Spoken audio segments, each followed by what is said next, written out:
Assalamualaikum warahmatullahi wabarakatuh. Bismillahirrahmanirrahim. Allahumma sholli ala sayyidina Muhammadin wa ala alihi wa sahbihi ajmain, amma ba'du.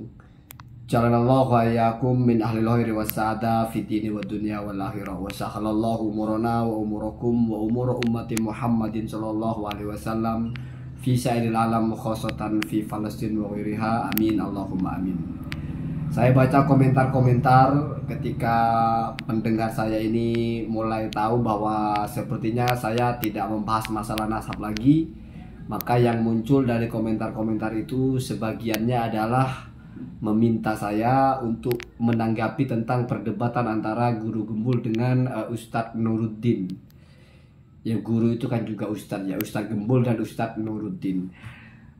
2 jam lebih saya lihat perdebatan itu bergulir. Ada 2 hal yang ingin saya sampaikan di sini. Yang pertama adalah perdebatan itu sangat edukatif dan mencerahkan, saya kira, karena setidaknya kalau ada polemik ilmiah di mana itu bocor ke publik, artinya publik pecah antara berkubu dalam tanda kutip, lebih meyakini kebenarannya dari si A atau si B, maka sikap gentle untuk mereka lagi-lagi dalam tanda kutip itu berargumen secara langsung di publik dalam format diskusi atau debat memang adalah jalan terbaik, dan mereka melaksanakan itu dengan sangat baik. Itu yang pertama ya. Jadi saya salut ya. Seandainya polemik nasab juga seperti itu formatnya sejak awal, mungkin tidak akan serunyam seperti saat ini. Tetapi let's go be bygone lah bahasanya ya. Apa yang sudah berlalu ya biarkan saja, kita tidak perlu mengungkit-ungkit yang sudah selesai ya. Memang sepertinya kalau dalam masalah nasab agak rumit, akan ada sesi seperti yang dilaksanakan oleh Guru Gembul dengan Ustadz Nuruddin ini. Kemudian bagian kedua, cukup kita membaca apa yang mungkin kita sepakati bersama-sama, bahwasanya dalam perdebatan itu memang kelihatan sekali Ustadz Nuruddin itu pembicaraannya per poinnya itu dia bawakan referensinya, bahkan bukan hanya dari ulama Timur Tengah, bukan hanya dari kita berbahasa Arab, tapi beliau juga mengutip bahasan-bahasan atau teori-teori dari tokoh-tokoh ilmuwan Barat yang sesuai dengan apa yang sedang dibicarakan. Sementara Guru Gembul mungkin tidak seimbang di bagian itu.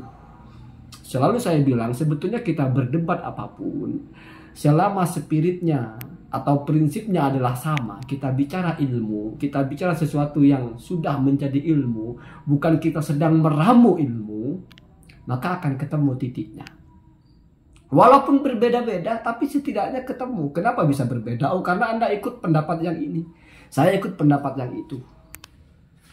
Dan setelah pendapat itu diadu, ya tinggal kita pilih mau pakai pendapat yang mana. Tetapi ini tidak arogan, tidak ikut pendapat menurut saya. Saya kira di situ poinnya. Jadi Ustadz Nuruddin sebagai akademisi ya, dan termasuk Guru Gembul juga sebagai akademisi ya, sebagai pendidik ya, seperti apapun levelnya dan grade pendidikannya ya. Tetapi memang ini harus dijaga bersama-sama. Kita berdebat tentang apapun, tidak akan pernah ada titik temu kalau perdebatannya itu kita anggap seperti kita sedang berdiskusi mencari solusi untuk sebuah permasalahan yang memang tidak pernah ada orang bicara masalah itu, sehingga ini fresh kita yang bicara. Seperti kamu punya rencana mau liburan kemana, berdebat sekeluarga, nggak butuh referensi itu. Kalaupun ada referensi, bahasanya di situ adalah kamu lihat YouTube. Di YouTube ini pemandangan di sini bagus. Satunya enggak, saya lihat di YouTube ini pemandangan yang ini bagus. Nah, itu bahasanya kan referensi juga dalam tanda kutip. Tetapi kalau dalam ilmu, kita bicara apakah akidah itu masuk kepada kajian ilmiah di bawah ucapannya Syekh Ramdhan Al-Buti Asy-Syahid. Apakah Tuhan secara dzati itu bisa diakses di bawah kaidahnya? Apakah kalau tidak bisa diakses secara dzati, lalu berarti tidak bisa diakses? Oh, bisa secara khosois, spesifikasinya, ausof atau sifat, secara sifat-sifatnya. Semua itu bernilai sekali kalau setiap yang kita ucapkan itu ada landasan teorinya. Di sini saja misnya Guru Gembul. Guru Gembul berbicara banyak hal, tetapi tidak mampu merapikan tataran referensinya dari mana. Kalau bicara tidak ada referensinya yang akurat dan fix, maka saya kira itu bukan perdebatan, tetapi seperti orang sedang mempertanyakan sesuatu lalu dijawab. Dan saya salut sama Guru Gembul juga, di channelnya beliau sudah, ya entah apa maksudnya, kita nahkumu bidzawahir, dia mengatakan ya saya kalah gitu. Maksudnya Guru Gembulnya kalah gitu. Karena mungkin kesiapan secara apa namanya? Secara referensi, kesiapan secara penguasaan materi, apa yang Anda ingin sampaikan, apa yang ingin Anda gugat, apa gugatan Anda, apa landasannya. Dalam bab munadoroh, dalam metode munadoroh itu Anda sebagai orang yang mengklaim mudda'i atau Anda sebagai nakil. Kalau mudda'i itu apa hujahnya, kalau nakil dari mana mangkulnya, apakah masuk bisihah. Nah, itu sepertinya kurang sempurna di sisi Guru Gembul. Apalagi kalau misalnya, ini yang selalu kita tidak selesai sebetulnya, ketika kita bicara sesuatu dengan ukuran, tetapi ukurannya tidak sama.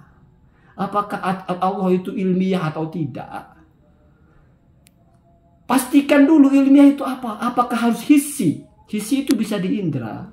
Atau ilmiah itu tidak hanya hissi, ada yang sifatnya rasional. Bahkan yang rasional itu aksiomatik. Aksiomatik itu konsensus. Konsensus biar badihi. Seperti kalau adanya sesuatu mesti ada yang mengadakan, itu aksiomatik. Dan itu nggak mesti hissi, nggak mesti semuanya itu bisa diindra. Makhluknya hissi, tapi kholiknya nggak hissi. Tetapi akal tidak akan pernah menolak itu. Sama dengan ketika kamu sudah sepakat kalau Maman anaknya Mimin, kamu pun tidak pernah melihat Mimin, kamu sudah meyakini Mimin itu ya bapaknya, orang ini anaknya. Perdebatan-perdebatan ini seringkali alot dan tidak apa bahasanya, tidak selesai dengan tuntas karena kita tidak rampung dalam menetapkan musallamatnya. Panduannya apa? Ilmiah. Ilmiah itu selesaikan dulu, apa itu ilmiah. Yang masuk kategori ilmiah itu apa? Sering saya bilang, misalnya orang bicara wudhu sah. Kamu mau berdebat sah tidak sahnya wudhunya si Maman, sepakati dulu wudhu sah itu apa. Baru kita ukur. Maman itu wudhunya sesuai nggak dengan standar keabsahan, termasuk masalah nasabnya Ba'alawi. Kan seperti itu puncak permasalahannya. Kamu bicara nasab sah, itu sah seperti apa sih? Oh harus ada kitab sezaman, itu menurut siapa sih? Oh kalau nggak ada kitab sezaman, wah sudah kemana-mana itu. Sudah kemana-mana ya. Sudah turun level pembicaraan kita.